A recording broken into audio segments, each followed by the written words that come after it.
PKS terlihat tak enak hati, Nasdem didatangi, PKB didatangi, PKS kok tidak?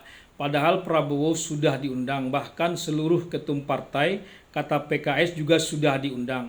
Tapi tentu tak hanya Prabowo yang tak datang pada acara milad PKS yang ke-22, sekaligus acara halal bihalal itu. Yang lain banyak juga yang tak datang. Pasca pemilu ini memang partai-partai memiliki caranya sendiri menuliskan sejarahnya untuk melangkah ke depan, tak terkecuali PKS. Sama seperti Anies Baswedan, PKS juga memakai istilah relaksasi atau istirahat sejenak lalu menjalin komunikasi lagi dengan semua pihak, terutama tentunya Presiden terpilih Prabowo Subianto. Ketidakhadiran Prabowo pada undangan perdana PKS tentu menjadi catatan, bahkan mungkin pukulan tersendiri bagi PKS, karena semua partai sudah didatangi Prabowo kecuali PKS dan PDIP.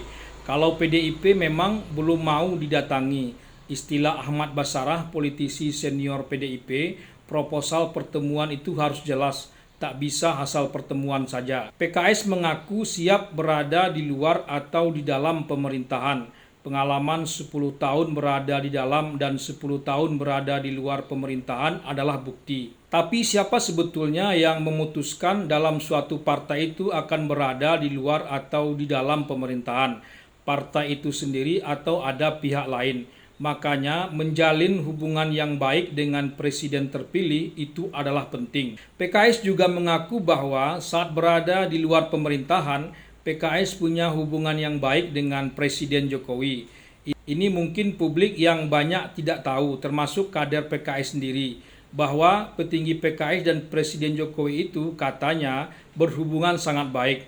Meski banyak hasil survei yang membuktikan bahwa Presiden Jokowi itu tak baik dalam pandangan pemilih PKS, dan celakanya petinggi PKS tak terlihat sedikit pun memperbaiki pandangan itu.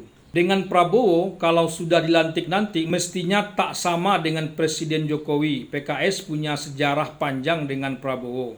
Masing-masing pasti sudah memiliki catatan masing-masing. Kenapa PKS tak termasuk yang diprioritaskan untuk didatangi Prabowo? Pasti itu ada catatannya. Karena sibuk, ada acara lain, itu bukanlah alasan. Tapi pada masanya Prabowo pastilah tak akan menghindar bertemu dengan petinggi PKS. Diam-diam seperti berhubungan baik PKS dengan Presiden Jokowi dulu, atau secara terbuka seperti dulunya saat PKS 2 kali mendukung Prabowo. Perpisahan Prabowo dengan PKS dalam Pilpres kemarin sangatlah tajam. Prabowo dan PKS tak bisa pura-pura tak ingat seperti tak terjadi apa-apa. PKS punya masalahnya tersendiri yang mesti diselesaikannya sendiri. Tak hanya Prabowo, semua orang tahu itu.